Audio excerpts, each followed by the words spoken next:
बिस्मिल्लाहिर्रहमानिर्रहीम। कैसे हैं भैया आप लोग? रटना नहीं है, समझना है। Asian text book board, matric biology new book, chapter number 5 reproduction, इसका पार्ट 14 होने जा रहा है। और इसके अंदर जो टॉपिक है हमारे पास sexual reproduction in flowering plants, इसका पार्ट 9 और फाइनल पार्ट जो है वो होने जा रहा है। और कौन सा टॉपिक कर रहे थे इसके अंदर हम? Germination of seed, germination of seed ये टॉपिक कर रहे थे। जर्मिनेशन ऑफ सीड ये टॉपिक कर रहे थे। एंड टाइप्स और types of germination, types of germination. ठीक है भाई, कॉपी पेन से ले लीजिए, लेक्चर को नोट करना है और मुस्कुराते रहना है। क्या लास्ट वीडियो के अंदर किन किन चीज़ों को हमने देखा? सबसे पहले जर्मिनेशन की डेफिनेशन क्या है, हमने उसको समझा कि जर्मिनेशन का जो प्रोसेस है, जर्मिनेशन ऑफ सीड का आसान सा मतलब ये वो दौरानिया है जिसमें सीड जो है वो ब्रेक होता है और उसके अंदर से एम्ब्रियो जो है वो जाग जाता है अपनी डोरमेंसी से, और उसके बाद वो एम्ब्रियो जो है वो ग्रो होके पहले सीडलिंग और सीडलिंग के बाद वो प्लांट बनता है। ये पूरा प्रोसेस जो है वो जर्मिनेशन का कहलाता है। इसके लिए कुछ शराइत थी, कुछ कंडीशंस थी, जिसमें से 3 कंडीशंस जो हैं वो लिखी गई थी। पहली कंडीशन जो थी वो हमारे पास ऑक्सीजन, ये ऑक्सीजन होना ज़रूरी है, बल्कि उससे पहले जो कंडीशन थी वो वाटर था, पानी। पहली शर्त ये है कि जर्मिनेशन ऑफ सीड जो है वो हो ही नहीं सकती अगर पानी ना हो, अगर ऑक्सीजन ना हो, या अगर ऑप्टिमम टेम्परेचर ना हो। तो इसके अंदर वाटर की बड़ी तफसील से हमने इसको डिस्कस किया था, वाटर को, कि पानी आखिर कर क्या रहा है, क्या वजह है ऐसी कि पानी के बग़ैर जो है वो जर्मिनेशन ऑफ सीड का प्रोसेस हो ही नहीं सकता। ये हमने पिछली वीडियो में देखा कि किस तरह पानी जो है सबसे पहले हिलम के ज़रिए, उस स्कर के ज़रिए, उस निशान के ज़रिए एंटर होता है, और पानी जो है किस तरह से हार्ड सीड कोट जो है उसको सॉफ्ट करता है, और पानी इन होने के बाद सीड के अंदर जब चला जाता है तो अंदर मौजूद एंडोस्पर्म और कॉटिलिडन्स को क्या करता है, उनको फुला देता है, स्वेल अप कर देता है। उससे क्या होता है कि अंदर मौजूद कॉटिलिडन या एंडोस्पर्म जो है वो फूलते हैं जब, और उनका साइज़ बड़ा होता है तो प्रेशर लगाते हैं वो किसके ऊपर? सीड कोट के ऊपर। इस तरह सीड कोट जो है वो फट जाता है ताकि रास्ता बने। सीड कोट जब तक फटेगा नहीं, अंदर से एम्ब्रियो जो है वो बाहर नहीं आएगा। उसके बाद फिर हमने देखा कि किस तरह से जो है वो आगे, यही पानी आगे जाता है एम्ब्रियो के पास, और एम्ब्रियो के अंदर जाने के बाद ये वहाँ पर क्या करता है, जब ये पानी एम्ब्रियो के अंदर चला जाता है, और एम्ब्रियो क्योंकि एक छोटा सा प्लांट है, एक इमेच्योर बेबी है जिसकी डेफिनेशन एक मिनी प्लांट है जो कि सो रहा है, स्लीपिंग स्टेट में है, डोरमेंसी स्टेट के अंदर है, ये पानी उसको जगा देता है। इसके अलावा, जगाने के अलावा, ये पानी जब उस के अंदर जाता है, उस एम्ब्रियो के अंदर, तो उसके अंदर जो एंजाइम्स मौजूद हैं, जो इनएक्टिव हैं, जो एक्टिव नहीं हैं, ये उन एंजाइम्स को एक्टिव कर देता है। फिर मैंने आपको ये भी बताया था कि एंजाइम्स होते क्या हैं? टाइप्स ऑफ प्रोटीन है। ये प्रोटीन की एक टाइप होती है, और हज़ारों किस्मों के एंजाइम्स होते हैं, और इनके अलग अलग काम होते हैं। एंजाइम्स के बग़ैर लिविंग बॉडी फंक्शन नहीं कर सकती। आँख के अंदर भी एंजाइम्स हैं, हमारे हाथों में भी एंजाइम्स हैं, हड्डियों में भी एंजाइम्स हैं, दिल में एंजाइम्स हैं, लिवर में, डाइजेस्टिव सिस्टम में, पैंक्रियाज में, हर जगह पर ये एंजाइम्स मौजूद हैं। तो इनका बहुत बड़ा फंक्शन होता है। पानी के बग़ैर ये एक्टिव नहीं हो सकते। जब ये एक्टिव होते हैं तो फिर ये पूरी मशीनरी को चलाते हैं, एक्टिव करते हैं किसी भी लिविंग बॉडी की। यहाँ पर लिविंग बॉडी जो है वो एम्ब्रियो है, उसकी मशीनरी जो है वो एक्टिव होना शुरू हो जाएगी।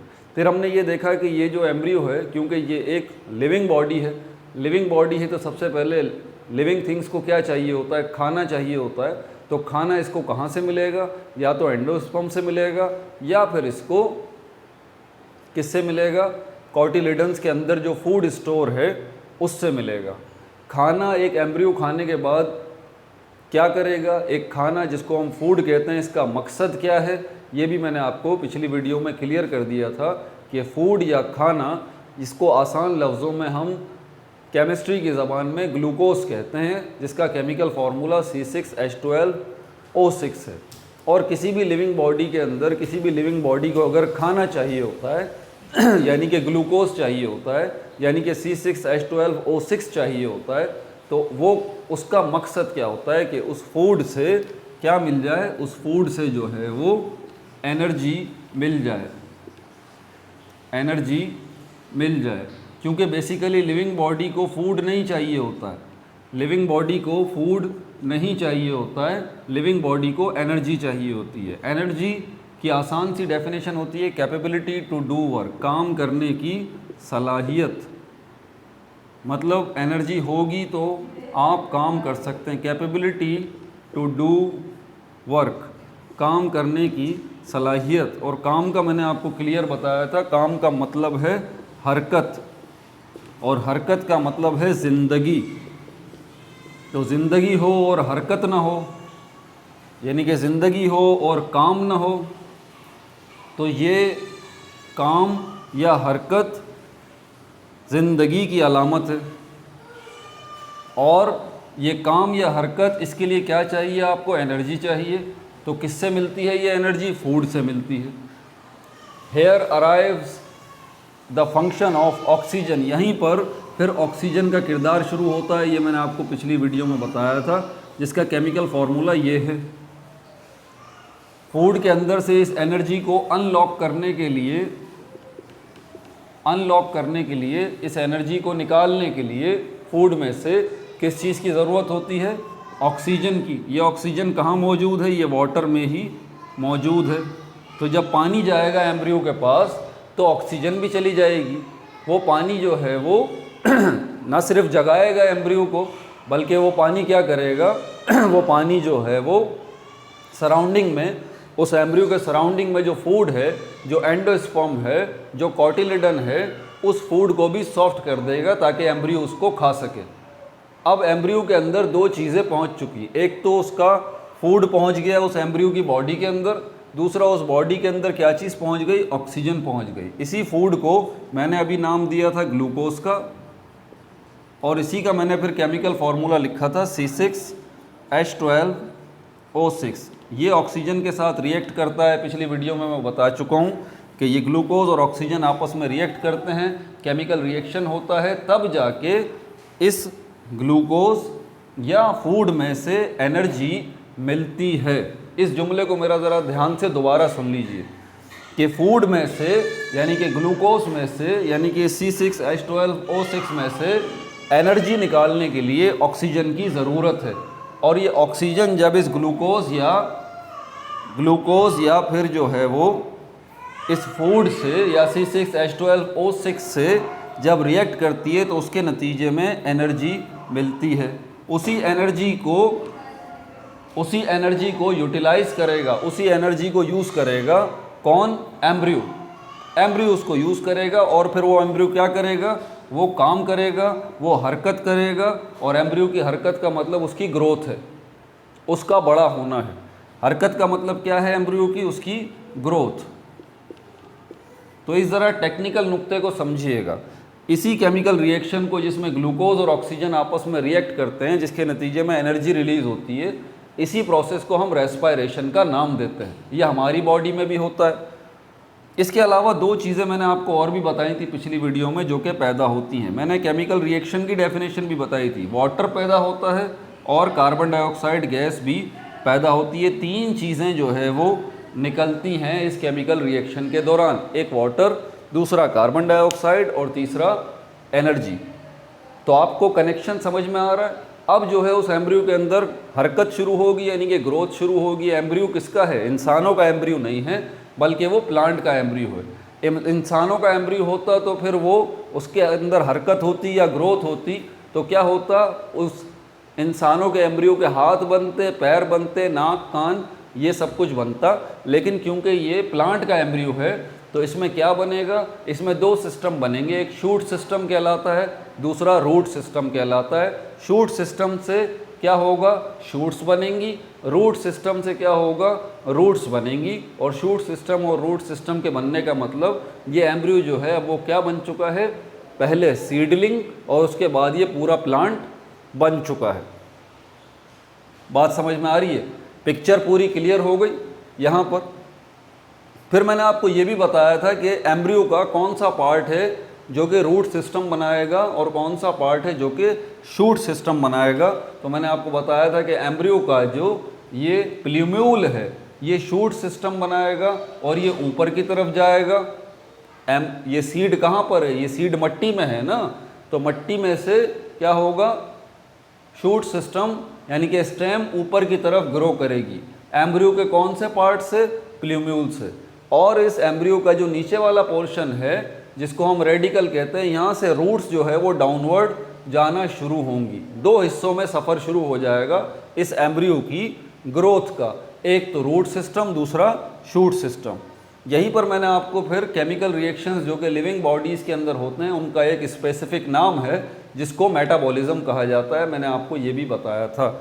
और ये मेटाबॉलिज्म की एक एग्जाम्पल है। वजह क्या है कि ये केमिकल रिएक्शन है। क्यों इसको, इस केमिकल रिएक्शन को मेटाबॉलिज्म कह रहे हैं, क्योंकि ये लिविंग बॉडी के अंदर हो रहा है। और यहाँ पर कौन सी लिविंग बॉडी है, एम्ब्रियो है। क्लियर हो गई ये बात। अब आगे चलते हैं ज़रा। तो हमने दो चीज़ों को डिस्कस कर लिया था, एक वाटर को और दूसरा ऑक्सीजन को। टेम्परेचर का किरदार क्या है यहाँ पर, टेम्परेचर का भी बहुत अहम किरदार है, उसको भी ज़रा देख लीजिए। टेम्परेचर जो है वो एक ख़ास रेंज होती है टेम्परेचर की। जब तक वो टेम्परेचर की रेंज ना हो, यानी कि भले पानी भी मौजूद है, पानी के अंदर ऑक्सीजन भी मौजूद है, वो सीड जो है उसकी डोरमेंसी ख़त्म नहीं होगी, उसका सोना ख़त्म नहीं होगा अगर ये तीसरी शर्त भी पूरी ना हो तो। और ये तीसरी शर्त हमारे पास क्या है, ये टेम्परेचर है। मैंने अभी आपको बताया कि एम्ब्रियो के अंदर क्या मौजूद है, एंजाइम्स हैं। एंजाइम्स को एक्टिव सिर्फ पानी नहीं करता जाके, बल्कि टेम्परेचर भी करता है। ये एमसीक्यूज़ आ सकता है आपके एग्ज़ाम में। तो एंजाइम्स को एक्टिव करने के लिए दो चीज़ें हैं, ये एंजाइम्स ही हैं जो कि डोरमेंसी ख़त्म करेंगे एम्ब्रियो की, उसको जगाएंगे, ये याद रहे। तो इसलिए इनका एक्टिव होना ज़रूरी है। और इन एंजाइम्स को एक्टिव करने के लिए दो चीज़ों का होना ज़रूरी है। एक तो वाटर है, वो तो आ चुका, वो तो आपने उस सीड को पानी दे दिया। दूसरी जो चीज़ है वो है टेम्परेचर। अगर पानी भी मिल गया लेकिन वो टेम्परेचर मुनासिब नहीं मिला तो क्या होगा, उस सीड की डोरमेंसी नहीं टूटेगी। ठीक है। और टेम्परेचर की रेंज क्या है, ज़्यादातर सीड्स के अंदर, मोस्ट सीड्स के अंदर, नोट्स में डाल लीजिए ज़रा ये बात, मोस्ट सीड्स के अंदर जो टेम्परेचर की रेंज है वो 25 डिग्री सेंटीग्रेड से लेके 37 डिग्री सेंटीग्रेड तक है। यानी कि ये वो रेंज है जिसके दरमियान जो है वो सीड की डोरमेंसी टूट सकती है, सीड जो है वो एक्टिव हो सकता है, उसके अंदर एम्ब्रियो जो है वो जाग सकता है और अपनी ग्रोथ शुरू कर सकता है। 25 डिग्री सेंटीग्रेड से अगर नीचे टेम्परेचर है आपके एनवायरनमेंट का, 24 डिग्री सेंटीग्रेड है, 20 डिग्री सेंटीग्रेड है, तो क्या होगा, उस सीड के अंदर एम्ब्रियो की डोरमेंसी नहीं टूटेगी। भले आप उसमें पानी डाल दें, पानी जाके भले जो है वो सीड कोट को तोड़ देगा, भले पानी जाके एंडोस्पर्म को सॉफ्ट कर देगा, भले वो पानी एम्ब्रियो के पास पहुंच भी जाएगा, जाके एम्ब्रियो को नहीं जगा सकता जब तक कि ये टेम्परेचर की रेंज ना हो। अगर 25 से नीचे गया तब भी सीड की डोरमेंसी नहीं टूटेगी, अगर 37 से ऊपर गया तो भी सीड की डोरमेंसी नहीं टूटेगी। लेकिन ये बात याद रहे, ये मोस्ट सीड्स का कहा गया है, ज़्यादातर सीड्स के लिए ये टेम्परेचर होता है। कुछ सीड्स ऐसे होते हैं जो इन टेम्परेचर से हट के भी जर्मिनेट कर सकते हैं, उन सीड्स की डोरमेंसी टूट सकती है। जैसे कि आप देख लीजिए एंटार्कटिका, वहाँ पर क्या है, बर्फ़ ही बर्फ़ होती है, वहाँ पर टेम्परेचर माइनस में होता है। क्या वहाँ पर प्लांट्स नहीं हैं? बिल्कुल हैं, वहाँ बर्फ़ ही बर्फ़ है, लेकिन देखें वहाँ पर भी अल्लाह ताला ने प्लांट्स रखे हैं। तो हमारे जहन में ये बात आती है क्या वहाँ पर सीड्स नहीं होंगे? ये बात मत भूलिएगा कि प्लांट्स की रिप्रोडक्शन के लिए सिर्फ सीड्स अहम नहीं हैं। Seeds are not the only means of reproduction, ये बात मत भूलिएगा। हो सकता है अंटार्कटिका के अंदर बहुत सारे ऐसे प्लांट्स हो जिनकी रिप्रोडक्शन विदाउट सीड्स हो रही हो, लेकिन क्योंकि हम एंजियोस्पर्म ग्रुप में हैं, हम जिम्नोस्पर्म ग्रुप में नहीं हैं, हम एंजियोस्पर्म ग्रुप में हैं। ये तो एंजियोस्पर्म ग्रुप जो है वो सीड के बगैर आगे चलता ही नहीं। ठीक है भाई, तो ये काम हो गया इसका भी, ये भी मैंने आपको जो है वो बता दिया है। अब ज़रा टाइप्स ऑफ जर्मिनेशन की तरफ चलते हैं, टाइप्स ऑफ जर्मिनेशन की तरफ, ताकि ये टॉपिक जो है वो ख़त्म हो जाए। Total 9 parts sexual reproduction in flowering plants के अंदर, ये 9 पार्ट्स में जाके ये पूरा टॉपिक जो है वो ख़त्म हो जाएगा आज। ये लास्ट पार्ट है, types of germination. Types of germination, 2 किस्म की टाइप्स हैं। ठीक है भाई, एपीजियल जर्मिनेशन और हाइपोजियल जर्मिनेशन इसको कहा जाता है। एपीजियल और हाइपोजियल। हाइपोजियल, एपी का मतलब होता है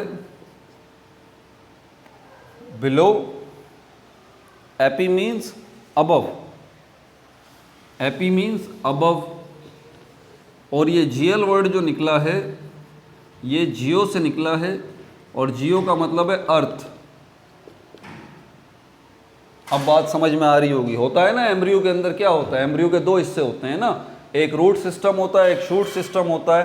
तो ये देख लीजिए अबव अर्थ, सीड की ऐसी जर्मिनेशन जो कि ज़मीन के ऊपर होने जा रही है। यकीनन आपके जहन में यही बात आ रही होगी, ऐसी बात नहीं है, ज़रा सब्र कीजिए, ऐसी बात नहीं है। आप ये समझ रहे होंगे कि यहाँ पर एपीजियल जर्मिनेशन का मतलब ये है कि सीड जो मिट्टी के अंदर पड़ा हुआ है उसका जो शूट सिस्टम है वो ज़मीन से ऊपर निकल रहा है, तो ये जो है वो एपीजियल जर्मिनेशन हो गई। भाई हर सीड यही करेगा, हर सीड यही करेगा। हर सीड जो है वो क्या होगा, उसका शूट पोर्शन जो है वो तो जाएगा ही अबव अर्थ, ज़मीन से ऊपर। सोचने की बात है ना, सीड खुद मिट्टी के अंदर है,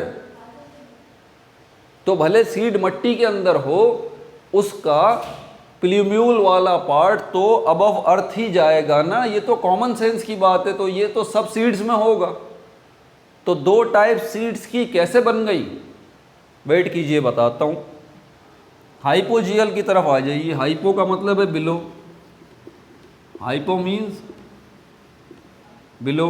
वही जियल वर्ड जो है वो किससे निकला है, जियो से निकला है। जियो मीन्स अर्थ। ऐसी जर्मिनेशन जो कि अर्थ के नीचे हो, मिट्टी के नीचे हो, बिलो अर्थ, इसको हम हाइपोजियल जर्मिनेशन कहते हैं। अब ज़रा क्लियर कॉन्सेप्ट इसका समझ लीजिएगा। मैं इसीलिए कहता हूँ कि बुक जो है वो आप अपने पास रखें ताकि आपका कॉन्सेप्ट जो है वो क्लियर हो। पेज नंबर 97 के ऊपर 2 पिक्चर्स बनी हुई हैं, 2 पिक्चर्स बनी हुई हैं। अगर आप एक पिक्चर को देखें जो एपीजियल जर्मिनेशन वाली है, उसमें आप देखेंगे कि सीड जो है वो मिट्टी से बाहर आ गया। क्या कहा, सीड जो है वो, seed comes out of soil.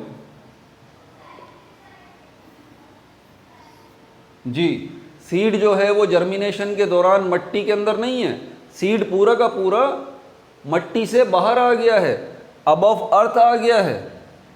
समझ में आ रही है बात आपको। और बाकी की जर्मिनेशन उसकी वहाँ चल रही है जब वो सीड खुद पूरा का पूरा मिट्टी से बाहर आ गया है, अबव अर्थ आ गया है। तो इस किस्म की जर्मिनेशन जो है वो क्या कहलाती है, एपीजियल जर्मिनेशन, जिसके अंदर सीड जो है वो ज़मीन से बाहर आ जाता है। हाइपोजियल जर्मिनेशन में क्या होता है, seed remains in the soil, seed remains रहता है इन द सॉइल, मिट्टी में ही। आप पिक्चर देख लीजिए, आपको नज़र आ रही होगी दूसरी पिक्चर, उसमें आप देख लीजिए, आपको हाइपोजियल जर्मिनेशन होती हुई नज़र आ रही होगी। जर्मिनेशन दोनों में हो रही है, एपिजियल में भी हो रही है, हाइपोजियल में भी हो रही है, लेकिन फ़र्क क्या है देख लीजिए। एपिजियल जर्मिनेशन के अंदर सीड जो है ज़मीन से बाहर आ जाता है, और हाइपोजियल जर्मिनेशन में seed remains in the soil, seed जो है वो मिट्टी के अंदर ही रहता है। समझ में आ गई बात। अब यहाँ पर एक वर्ड हमारे पास आता है growth rate. Growth rate, growth rate का मतलब क्या होता है? रफ्तार। आसान लफ्ज़ों में ग्रोथ की रफ्तार। वो सीड्स जो कि एपिजियल जर्मिनेशन में आते हैं, क्या उनकी रफ्तार ज़्यादा है? ध्यान से मेरी बात सुनिएगा। वो सीड्स जो कि एपिजियल जर्मिनेशन में आते हैं, क्या उनकी ग्रोथ की रफ्तार ज़्यादा है? या वो सीड्स जो कि हाइपोजियल जर्मिनेशन में आते हैं, क्या उनकी ग्रोथ की रफ्तार ज़्यादा है? पहली बात। दूसरी बात, जब हम ग्रोथ की रफ्तार की बात करते हैं तो ग्रोथ रेट में, इस रफ्तार में हमारे पास दो पोर्शन जो है वो आ जाते हैं। कौन से दो पोर्शन हैं? आपको पता है ये दोनों पोर्शन जो हैं वो क्या कहलाते हैं? हाइपोकोटाइल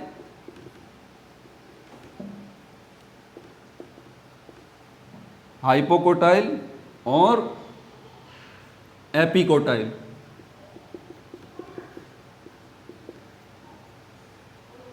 ये हाइपोकोटाइल क्या है? ये भी स्टेम है। एपिकोटाइल क्या है? ये भी स्टेम है।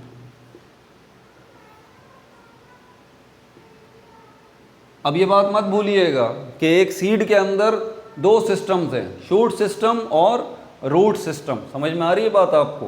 तो हाइपोकोटाइल के अंदर हम स्टेम की बात कर रहे हैं, एपिकोटाइल के अंदर भी हम स्टेम की बात कर रहे हैं। इसका मतलब हम शूट सिस्टम की बात कर रहे हैं कि इसके अंदर जो है वो शूट सिस्टम जो है वो किस में तेज़ी के साथ जो है वो ग्रो हो रहा है।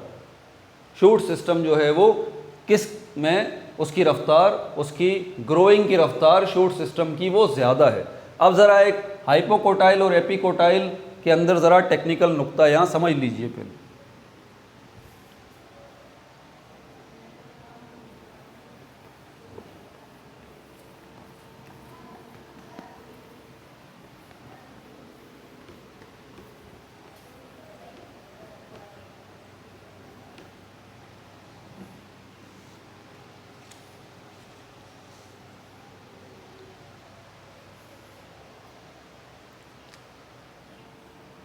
एक है हमारे पास हाइपोकोटाइल,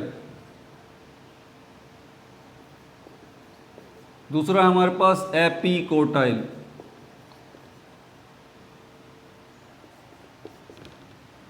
अब आप मेरी बात ज़रा याद रखिएगा। सीड जो है, अगर आपको याद हो, इसके कुछ पार्ट्स हमने डिस्कस किए थे, 4 पार्ट्स किए थे। एक जो पार्ट था वो सीड कोट था, सीड कोट। दूसरा जो पार्ट था वो हमारे पास एंडोस्पर्म था। तीसरा जो पार्ट था हमारे पास वो कॉटिलिडन था। चौथा जो पार्ट था हमारे पास वो एम्ब्रियो था। इसी एम्ब्रियो को प्लांट बनना है बाद में। तो हमने ये बात डिस्कस की थी कि एंडोस्पर्म जो है वो क्या है? फूड है एम्ब्रियो का। ये मौजूद है कभी और कभी मौजूद नहीं है। क्लियर हो गई इसकी बात? लेकिन कॉटिलिडन तो लाजमी मौजूद होगा, लाजमी। ये लीफ लाइक स्ट्रक्चर्स होते हैं, लीफ लाइक, पत्तों जैसे स्ट्रक्चर होते हैं, लीफ लाइक स्ट्रक्चर्स, पत्तों की तरह के ये स्ट्रक्चर्स होते हैं। ठीक है भाई, लीफ लाइक स्ट्रक्चर्स होते हैं। ये डैश आएगा आगे, लीफ लाइक स्ट्रक्चर्स होते हैं ये कॉटिलिडन्स। तो सीड कोट लाजमी होगा, कॉटिलिडन लाजमी होगा, एम्ब्रियो लाजमी होगा, एंडोस्पर्म कभी है कभी नहीं है। एंडोस्पर्म फूड होता है। अगर एंडोस्पर्म नहीं है तो ये फूड कहाँ, किसके अंदर होगा? इस कॉटिलिडन में मौजूद होगा। क्लियर हो गई ये बात?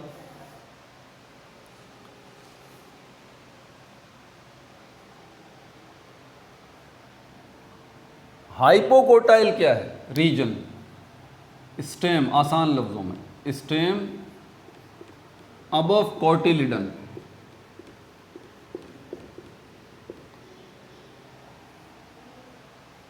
ठीक है, स्टेम अबव कॉटिलिडन। तो स्टेम जो कि कॉटिलिडन से ऊपर हो। ठीक है, क्या ऐसा मुमकिन है? अब देखिए हमारे जहन में फ़ौरन ये सवाल आने चाहिए कि यार ये मुमकिन कैसे है? स्टेम को तो कॉटिलिडन के ऊपर ही होना चाहिए ना। अगर ये मैं सीड की मैं ऐसी पिक्चर बनाऊं, यहाँ पर ये बीच में ये एम्ब्रियो आ गया और ये जो है वो ये और ये हम सपोज करते हैं कि ये कॉटिलिडन हैं दोनों के दोनों, ये वाला भी और ये वाला भी, ये कॉटिलिडन्स हैं। और जब इस एम्ब्रियो की ग्रोथ होगी, बीच में जो एम्ब्रियो है इसकी ग्रोथ होगी, ये बड़ा होगा यहाँ से और ये यहाँ से भी बड़ा होगा, यहाँ से बड़ा होके ये शूट सिस्टम बनाएगा, यहाँ से बड़ा होके ये रूट सिस्टम बनाएगा। तो हम रूट सिस्टम की बात नहीं कर रहे, हम शूट सिस्टम की बात कर रहे हैं, उसी में स्टेम है। तो डेफिनेटली ये शूट सिस्टम जो स्टेम पे मुश्तमिल है ये तो कॉटिलिडन से ऊपर ही जाएगा ना। सोचने की बात है ना, ये जो शूट सिस्टम है बन रहा है ये कॉटिलिडन से ऊपर बनेगा सारा का सारा। कॉटिलिडन तो सीड का पार्ट है, सीड ज़मीन के अंदर है, मतलब कॉटिलिडन भी ज़मीन के अंदर है। समझ में आ रही है बात आपको? लेकिन अब प्रॉब्लम ये हो गई है कि सीड जो है वो ज़मीन के अंदर ज़रूरी नहीं है कि है। आपको पता लग चुकी है ये बात कि अब हमारे पास जर्मिनेशन 2 टाइप्स की हो गई, तो सीड भी 2 टाइप्स के हो गए। ऐसे सीड जो ज़मीन से बाहर आ जाते हैं और ऐसे सीड जो ज़मीन के अंदर ही रहते हैं। अब ज़रा सोचने की बात है, अगर ये सीड जो है वो ज़मीन से बाहर आ जाता है तो ये जो है शूट सिस्टम जो ग्रो कर रहा है इस कॉटिलिडन के ऊपर, तो सीड जब बाहर आ गया तो कॉटिलिडन भी बाहर आ गया ना। ग्रोइंग चल रही है, शूट सिस्टम की ग्रोइंग चल रही है, स्टेम बन रही है। लेकिन ये स्टेम जो है वो अब क्या होगा, 2 चीज़ों की रफ्तार अब चल रही है यहाँ पर। एक तो ये सीड भी बाहर आ रहा है अपने कॉटिलिडन के साथ, दूसरा इस सीड के ऊपर ये शूट सिस्टम भी डेवलप हो रहा है। थोड़ा आगे जाने के बाद ये शूट सिस्टम जो है वो पता है क्या करेगा, ये यूं हो जाएगा,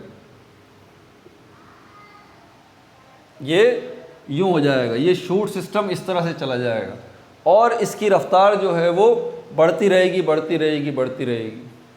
ये एम्ब्रियो जो है वो इतना बड़ा हो जाएगा कि ये सराउंडिंग में कॉटिलिडन के अंदर जितना खाना है ना, ये एम्ब्रियो सब खा के पूरा का पूरा ये एम्ब्रियो क्या बन जाएगा, ये एक प्लांट बन जाएगा छोटा सा।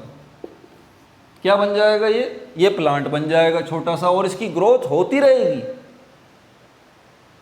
लेकिन इसके साथ अब भी इसके कॉटिलिडन अटैच हैं, बावजूद ये कि उन कॉटिलिडन्स के अंदर जो है वो सारा का सारा खाना जो है वो ये एम्ब्रियो खा चुका, ये बड़ा हो चुका एम्ब्रियो, ये शूट्स भी बना रहा है, रूट्स भी बना रहा है ज़मीन के बाहर आके, ये मत भूलिएगा ज़मीन के बाहर आके। लेकिन उसके बावजूद भी अब भी इसके साथ कॉटिलिडन्स जो है वो अटैच हुए हुए हैं। आप पिक्चर देख सकते हैं, आपको फर्स्ट पिक्चर जो है वो नज़र आ रही होगी, उसमें कॉटिलिडन्स भी नज़र आ रहे होंगे। ठीक है, जहन उलझ तो नहीं गया? दोनों चीज़ों को मिक्स मत कीजिएगा।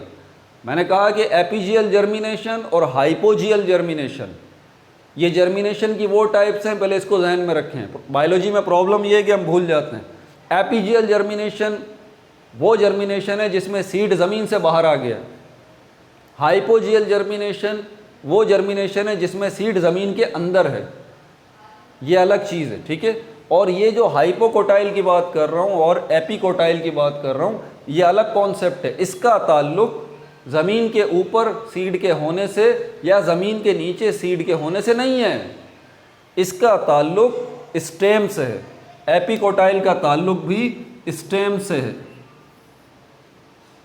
अगर तो स्टेम जो है वो अबव कॉटिलिडन है, मैंने लिख रखा है, अगर स्टेम जो है वो अबव कॉटिलिडन है, कॉटिलिडन से ऊपर जा रही है स्टेम, स्टेम जो है वो क्या है, अबव कॉटिलिडन है, तो ये फिर क्या कहलाती है, ये एपिकोटाइल कहलाती है। ये क्या कहलाती है? इसको हम कहते हैं एपिकोटाइल। क्या लिखा हुआ है? एपिकोटाइल। एपिकोटाइल में क्या है? सॉरी, मिस्टेक हो गई, मैं वही देख रहा था, मिस्टेक हो गई। ये हाइपोकोटाइल, हाइपोकोटाइल जिसमें स्टेम अबव कॉटिलिडन है, स्टेम अबव कॉटिलिडन है। और ये दूसरा जो एपिकोटाइल है, इसमें क्या है? स्टेम बिलो कॉटिलिडन है, स्टेम बिलो कॉटिलिडन। ठीक है भाई, स्टेम अबव कॉटिलिडन और स्टेम बिलो कॉटिलिडन। ये जो मैंने पिक्चर अभी आपको बना के दिखाई है, ये जिसमें सीड जो है वो ज़मीन से ऊपर आया हुआ है, इसके अंदर क्या हो रहा है? इसके अंदर ये कॉटिलिडन से नीचे जा रही है अब स्टेम की ग्रोथ, कॉटिलिडन से नीचे जा रही है अब स्टेम की ग्रोथ, तो हम इसको क्या कहेंगे? एपिकोटाइल कहेंगे। जिसके अंदर सीड जो है वो कहाँ आ गया? ज़मीन से बाहर आ गया। और ये जर्मिनेशन की कौन सी टाइप होगी? ये जर्मिनेशन की एपीजियल जर्मिनेशन टाइप होगी। और हाइपोकोटाइल, हाइपोकोटाइल की अगर हम बात करते हैं तो इसके अंदर क्या होता है? इसके अंदर सीड पहली बात जो है वो अंदर ही होता है। ठीक है, अंदर ही होता है, ज़मीन के अंदर ही होता है। और ये कौन सी हमारे पास टाइप है? ये हमारे पास जो है वो हाइपोजियल जर्मिनेशन, हाइपोजियल जर्मिनेशन। इसके अंदर हमारे पास हाइपोकोटाइल होगा, आसान सी बात, जिसमें स्टेम अबव द कॉटिलिडन चला जाएगा, जो कि नॉर्मली होता है। होना भी यही चाहिए कि स्टेम को जो है वो कॉटिलिडन से अबव होना चाहिए। तो ये जो कॉटिलिडन है और इसके बाद इसमें ये जो एम्ब्रियो है, ये जो आगे स्टेम बना रहा है, ये देख लीजिए क्या है? स्टेम ऊपर है, कॉटिलिडन दोनों नीचे हैं, क्योंकि सीड ही ज़मीन के अंदर है। क्लियर हो गई बात? बस मेरे ख्याल में अब मज़ीद इसमें कुछ भी ऐसी बताने वाली चीज़ नहीं रह गई। ठीक है, अपना बहुत ज़्यादा ख्याल रखिएगा। Sexual reproduction in flowering plants part 9 ये टॉपिक कंप्लीट हो चुका। अगला जो टॉपिक है हमारे पास, वो हमारे पास है रिप्रोडक्शन इन एनिमल्स। और रिप्रोडक्शन इस चैप्टर के नाम के मुनासबत से अगला पार्ट बनेगा पार्ट 15, और इसके अंदर रिप्रोडक्शन इन एनिमल्स का पार्ट 1 बनेगा। अपना बहुत ज़्यादा ख्याल रखिएगा। No like no subscribe, only share.